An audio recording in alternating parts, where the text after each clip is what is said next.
사랑하고 의로운 일을 거부하고 도리어 살인한 사람을 놓아주기를 구하여 생명의 주를 죽였도다. 그러나 하나님이 죽은 자 가운데서 그를 살리셨으니 우리가 이 일의 증인이라. 그 이름을 믿음으로 그 이름이 너희가 보고 아는 이 사람을 성하게 하였나니 예수로 말미암아 난 믿음이 너희 모든 사람 앞에서 이같이 완전히 낫게 하였느니라. 이는 부활의 능력으로 증인된 사람이란 제목으로 함께 말씀을 나누겠습니다. 우리가 교회를 다니면서도 또 혹은 인생을 살며 그런 얘기할 때 있습니다. 사람은 잘 변하지 않는다. 우리 신앙생활 하면서도 그런 얘기할 때가 종종 있죠. 교회를 저렇게 오래 다녔는데도 저 사람 안 변하는 거 보면 사람은 죽었다 깨나도 안 변하나 보다. 뭐 이런 비아냥 섞인 말을 할 때가 있는 거죠. 그럼에도 불구하고 우리는 또한 교회에서 이런 말 많이 씁니다. 예수 믿고 변화된 삶을 산다. 예수를 믿으면 변화된다. 어떤 게 맞을까요? 예수를 믿어도 변화가 안 될까요? 아니면 예수를 믿으면 변화가 될까요? 그리고 거기서 이야기하는 변화가 된다고 할 때 예수 믿고 변화되는 건 도대체 뭐가 달라지는 걸까요? 우리가 잘 아는 것은 예수를 믿는다고 해서 외모가 달라지거나 지위가 달라지거나 또는 환경이 금방 달라지지 않는 것 정도는 우리가 압니다. 근데 그렇다고 해서 무슨 성격이나 사람이 살아가는 어떤 모양이 어떻게 달라지는가라고 하면 우리의 경험치와 비교해 보면 좀 달라진 것 같은 사람도 있지만 그렇지 않은 사람도 있는 게 사실이니까 어떤 면에선 야, 예수 믿는다고 뭐 변화되겠어? 라는 의심도 좀 있는 게 사실이지요. 여기서 중요한 건 이거예요. 과연 나는 예수 믿고 변화되었는가? 오늘 그런 사람 하나를 소개하려고 합니다. 예수를 믿는데 당최 변화가 안 되다가 예수를 믿음으로 변화된 대표적인 사람이 나오는데요. 그가 바로 베드로입니다. 여러분, 이 베드로는 놀라운 고백을 하고 놀라운 기적과 이사를 많이 경험합니다. 오병이어도 보고요. 죽은 사람이 나사로가 살아나는 것도 봅니다. 기적을 봐요. 병든 자가 고침받습니다. 그래서 베드로 입에서는 이런 고백도 나옵니다. 주는 그리스도시요 살아계신 하나님의 아들입니다. 명백한 신앙 고백과 기적의 체험이 베드로에겐 있었습니다. 그럼에도 불구하고 베드로는 원래의 급한 성격, 게다가 두려움과 불신으로 실패합니다. 폭풍우 치는 바다 끝에 예수님이 나타나시죠. 예수님께 반가운 마음으로 물로 뛰어 들어갑니다.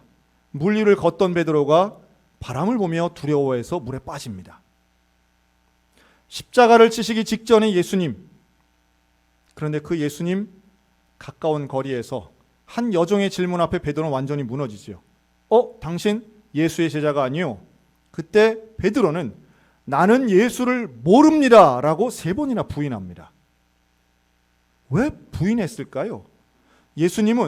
베드로는 예수님에 대해 알았고 믿었고 또 따랐음에도 불구하고 베드로는 거짓말을 합니다. 예수님을 부정합니다.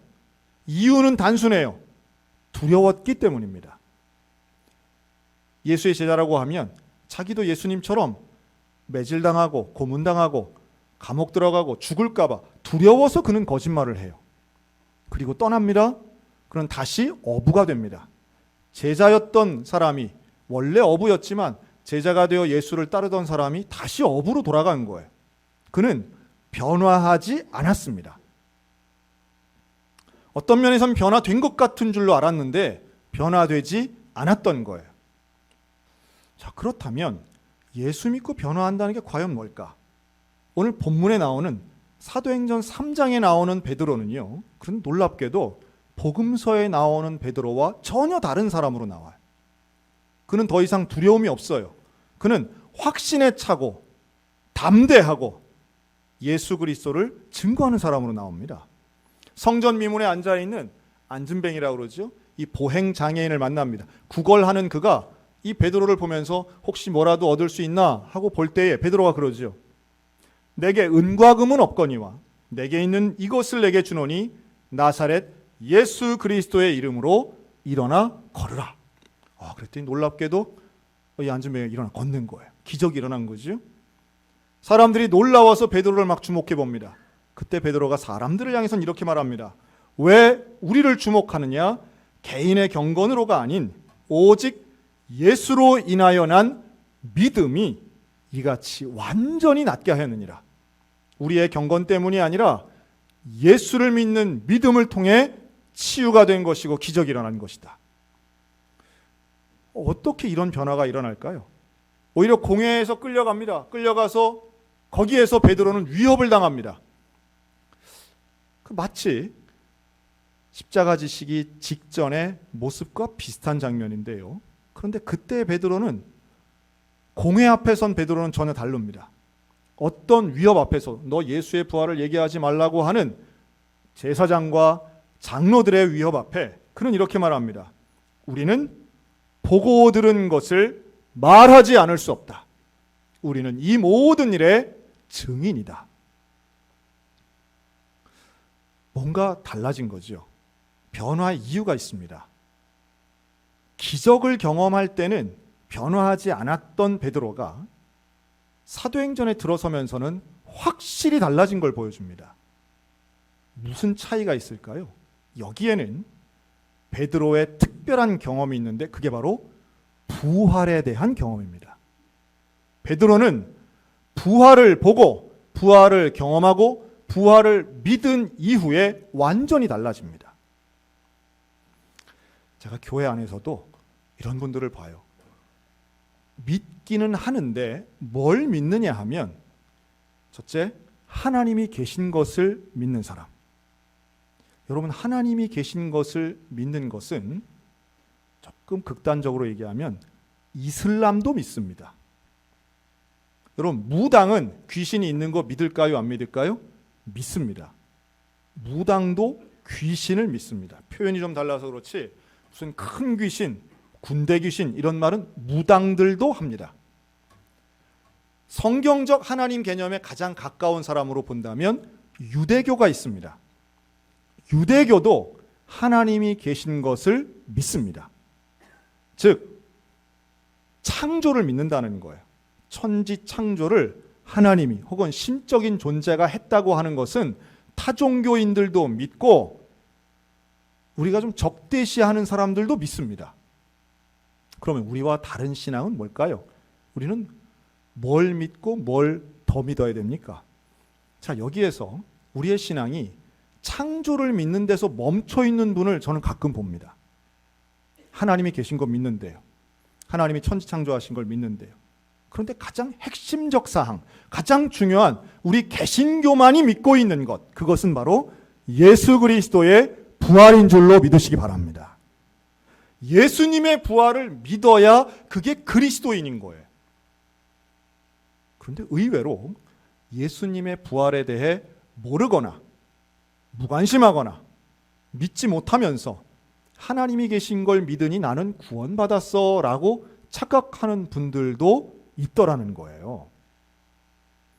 예수님의 부활이 그렇게 중요한 건가? 예수님의 부활이 나와 그렇게 관계가 있는 것인가? 라고 한다면 예수의 부활은 바로 오늘 성경에 나오는 베드로를 통해 증명됩니다. 또 예수의 부활이 그렇게 중요하다는 사실도 역시 증명이 되는데요. 복음서에 나오는 제자들의 모습과 사도행전에 나오는 제자들의 모습이 완전히 달라진, 우리가 그토록 바라는 변화된 삶을 이들이 살고 있기 때문입니다. 예수의 부활을 믿지 않았던, 예수의 부활을 복음서에서는 예수님이 계속 본인의 부활에 대해서 말씀하세요. 그럼에도 불구하고 그것을 믿지 않아요, 제자들이. 그걸 믿지 않을 때는 기적은 나쁜 건 아니지만, 기적은 분명히 유익하지만, 기적은 특별한 일이지만, 여러분, 기적을 통해 구원받는 게 아닙니다. 기적을 보았다고 모두가 변화되는 것도 아니에요. 하나님이 정말로 원하시는 변화된 삶은, 하나님이 정말로 원하시는 영광된 삶은 예수 그리스도의 고난과 예수 그리스도의 죽음, 예수 그리스도의 부활을 믿을 때에 참된 변화와 영광의 삶을 누리게 될 줄로 믿으시기 바랍니다. 이게 중요한 거예요. 그래서 예수 그리스도의 부활을 믿는 이후의 삶은 완전히 달라지는 겁니다. 확신의 삶입니다. 그리고 이것은 단순히 죽은 사람이 살아난 신기한 사건의 수준이 아니라 제자들에게 있어서는 그토록 예수님이 말씀하시던 하나님 나라의 완성, 그리고 말씀하셨던 하나님의 신실하신 능력에 대한 확신의 사건이었어요. 아, 예수님이 정말 그리스도시구나. 예수님이 마술사가 아닌 어떤 특별한 능력이 있는 슈퍼파워의 사람이 아닌 예수님이 곧 하나님이시구나 라고 하는 것을 부활의 증인들이 알게 된 겁니다. 그래서 베드로는 스스로를 향해 우리는 이 모든 일의 증인이다 라고 말하는데요. 증인이 되기 위해서는 두 가지 조건이 필요합니다. 첫째는 경험이고 두 번째는 고백입니다. 증인은 본 게 있어야죠. 들은 것, 느낀 게 있어야 됩니다. 체험한 게 있어야 됩니다. 우리 모두에게 부활하신 예수 그리스도가 믿어지는 체험이 있기를 주의 이름으로 축원합니다. 여러분, 이게 믿어질 때 우린 거듭나는 거예요. 창조 사건을 믿는 게 거듭나는 게 아니라 예수 그리스도의 부활 사건이 믿어질 때 우리는 거듭남을 경험하는 겁니다. 내 인생이 변화되길 원하십니까? 예수 그리스도, 부활하신 예수 그리스도를 만나시기를 주의 이름으로 축원합니다. 부활하신 주님 만나는 거예요. 그리고 이걸 고백하는 겁니다. 그 고백은 내가 부활하신 주님의 증인입니다. 죽음의 권세를 이기고 참된 영생을 우리에게 주신 그 예수님의 부활 사건은 제자들에게는 더 이상 죽음이 두렵지 않습니다. 내 인생의 목적이 달라지는 거예요. 뭐가 변화되는가 하면 삶의 의미와 목적과 방향이 달라지는 겁니다. 여러분, 예수 믿는다고 해서 환경이나 내 성격이 달라지는 것이 아니라 예수를 믿고 구원받은 사람의 변화는 삶의 목적과 근거와 근본이 달라지는 거예요. 나를 위해 살던 사람이 하나님을 위해 사는 겁니다. 내 이득을 위해 살던 사람이 하나님 나라 영광을 위해 사는 것입니다. 왔다 갔다 하던 사람이 확신 가운데 서는 것이고 두려워하던 사람이 담대해지는 것입니다. 이게 바로 부활의 놀라운 영광의 능력입니다. 아마도 오늘 이 예배 드리며 이 강단을 보시면서 눈썰미가 있는 분들은 강단 좌우에 왠지 부활절과는 잘 어울리지 않는 쌀자루가 있는 걸 보실 거예요. 이렇게 목까지 안 빼도 다 보입니다. 안 보여도 상관은 없고요. 이번 고난주간 특별새벽기도회 기간 중에 한 권사님이 저를 찾아오셨습니다. 그러면서 이런 말씀을 하시는 거예요. 목사님, 제가 40년 전에 참 가난했습니다. 사실 우리 소양교회 40년 전 교인들은 다 가난했다고 그러더라고요. 그런데 참 가난해서 먹을 게 하나도 없었던 거죠. 자식들을 먹여야 되는데 먹을 게 하나도 없이 이제 내일부터는 굶어야 될 상황이 온 거예요. 예배당에 와서 기도하셨답니다. 새벽에 나와 기도하시면서 하나님, 밥 좀 주세요. 하나님, 굶지 않게 해주세요. 하나님, 우리 자식들 살려주세요. 눈물로 통성으로 막 기도한 거예요. 그리고 집에 가셨는데 근데 그 기도의 자리에 이 권사님, 그땐 집사님이었던 거죠. 집사님만 있는 게 아니라 다른 분들도 계셨던 거예요. 다른 분들이 그 기도를 들으신 거예요. 참 그런 거 보면 통성의 기도는 확실히 응답이 되시는 것 같아요. 네. 하나님도 듣고 옆 사람도 듣고 그런 거죠. 그래서 집에까지 우리 또 집사님 한 분이 쌀봉지를 하나 갖고 오신 거예요. 그 기도를 옆에서 듣고. 막 사양하고 괜찮다고 하다가 그 사양할 처지가 아니잖아요. 그래서 그걸 받아서 드신 거예요. 그러면서 속으로 결심했다는 거죠. 하나님, 내가 사정이 좀 나아지면 이 쌀 꼭 갚겠습니다. 사실 그리고 40년 동안 사실은 뭐 훨씬 더 크게 갚으셨죠. 구제하시고 헌금 11조 한 번 안 빠지고 교회 봉사하고 구역장으로 섬기고 평생을 사실은 헌신했습니다. 그런데 올해 고난주간에 기도하시면서 그때 생각이 또 나신 거예요. 내가 그때 분명히 쌀로 갚는다고 했는데 쌀로 안 갚았다는 거예요. 그리고서는 직접 가셔서 햅쌀로 도정까지 해서 20kg짜리 5자루를 해가지고 100kg를 가져오신 거예요. 그러면서 이거 목사님들 나눠 드시래요. 제가 그걸 어떻게 먹어요? 좋은 쌀인 건 알겠는데 나 이거 먹으면 이걸 어떻게 먹습니까? 제가 알겠습니다.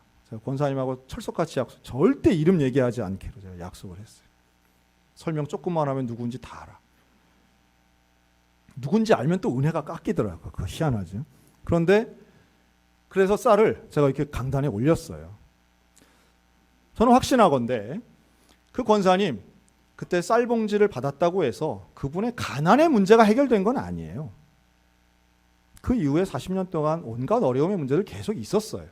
하지만 명확한 것은 그때의 그 한 그릇의 밥이 부활하신 예수 그리스도를 만난 귀한 사건이었는 줄로 믿습니다. 부활하신 예수님 만났더니 여전히 가난하지만 가난 때문에 걱정하고 염려하진 않고 하나님 바라보는 믿음을 갖게 됐다는 거예요. 그럼 부활의 소망은 어떤 극한 상황에서도 희망을 잃지 않게 만드는 능력이 분명히 있습니다. 그럼 오늘 꽃꽂이 있잖아요. 사실 우리 매주마다 꽃꽂이가 지금 헌화되고 있는데요. 오늘 꽃꽂이는 더 특별합니다. 우리 교회 집사님이 작년에 서울 사시는 어머니를 모셔온 거예요. 춘천의 집으로. 그렇게 사시다가 정말 건강하게 아들 내외와 함께 잘 사셨는데 지난주에 몸살 기운이 조금 있는 것 같아서 병원에 진찰을 받으시러 가신 거예요. 그래서 진료실 의자에 앉아 있다가 그대로 심장마비로 돌아가셨어요. 이름 부르는데 네 하고 일어서다가 그냥 돌아가셨어요. 병원이니까 급히 응급처치도 하고 치료도 했지만 바로 돌아가셨어요. 얼마나 급작스러운 일이에요. 갑작스러운 죽음 앞에 가족들이 참 황망해했습니다. 그러나 그 장례에서 돌아가신 분 권사님이세요.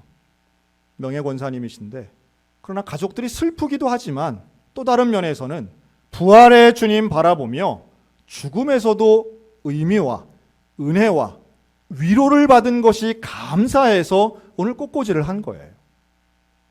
여러분, 부활의 소망이 있는 사람은 하나님 앞에 어떤 갑작스러운 상황에서도 저주나 불평이 아닌 오히려 은혜와 감사를 회복하게 될 줄로 믿습니다. 부활의 주님 만난 사람은 인생의 여러 가지 닥치는 고난 앞에 대하는 자세와 태도가 분명히 다른 거예요. 죽음을 이겼는데 그 어떤 고난이 나를 그리스도로부터 떼어낼 수 있겠냐는 거죠. 특별 새벽 기도회가 끝나던 날 또 한 분의 성도가 저를 찾아왔습니다. 이분은 주일까지 못 기다리고 하나님 은혜에 감사해서 소원을 담아서 헌금을 하겠다고 갖고 오신 거예요. 그런데 이분이 작은 방을 하나 그 월세 수입으로 살아가시는 분인데요. 그 집에 그 방에 보증금 들어온 거를 전액을 다 갖고 오신 거예요. 혼자 사시는 분이세요. 이분 입장에서는 이게 거의 전 재산이에요. 제가 목회를 하면서 몇 번 그런 경험이 있습니다. 헌금하시는 분들을 제가 이거 하지 마시라고 만류한 적이 몇 번 있어요. 뭐 제가 받는 것도 아니지만 그 만류할 때는 그 사정과 상황을 뻔히 아는데 교회에 헌금하는 건 물론 아름답지만 굳이 그렇게 안 하셔도 된다고 제가 만류를 몇 번 했던 경험이 있는데요. 이번에도 그런 만류를 제가 했어요. 이거 안 하셔도 됩니다. 그러나 그 성도의 마음은 너무 확고했죠. 하나님 앞에 나의 것을 다 드려도 나는 아까운 게 하나도 없습니다. 너무 감사합니다. 여러분, 이게 어떻게 가능하겠습니까? 삶의 위기가 왔을 때, 갑작스러운 사고 앞에서, 여러분, 물질의 필요는, 돈의 필요는 누구나 다 필요한 거예요. 그런데 부동산과 관련된 거의 재산의 대부분을 가져왔다? 여러분, 이런 것은 부활하신 예수 그리스도 외에는 설명이 안 되는 일이라고 저는 확신합니다. 여러분, 우리 모두에게 오늘도 살아가는 하루하루가 힘들고 막막하고 때로는 불평이 나올 정도로 고난인 것 같지만 부활하신 예수님을 만났을 때에 우리의 삶에서는 더 큰 확신과 은혜와 감사와 능력이 우리의 인생 가운데 드러날 수 있는 것 믿으셨으면 좋겠습니다. 여러분, 부활하신 예수님 만나시기를 축원합니다. 그 부활의 주님의 손을 붙잡으시기 바랍니다. 부활의 주님이 나를 다시 일으켜 주십니다. 부활의 주님이 나의 살아갈 방향을 분명히 말씀해 주십니다. 그 부활하신 주님과 함께 한다면 겁쟁이였던 베드로, 거짓말했던 제자가 확신과 설교와 복음의 증거와 순교의 영성으로 사람들을 이끄는 사도가 되었음을 우린 잘 알고 있습니다. 여러분, 오늘도 부활하신 주님 우리와 함께 하십니다. 그 주님과 함께 그 능력 가지고 증인된 삶을 살아가는 이 시대에 승리하는 그리스도인들, 주님과 동행하는 믿음의 성도들이 다 되시기를 우리 주님의 이름으로 축원합니다.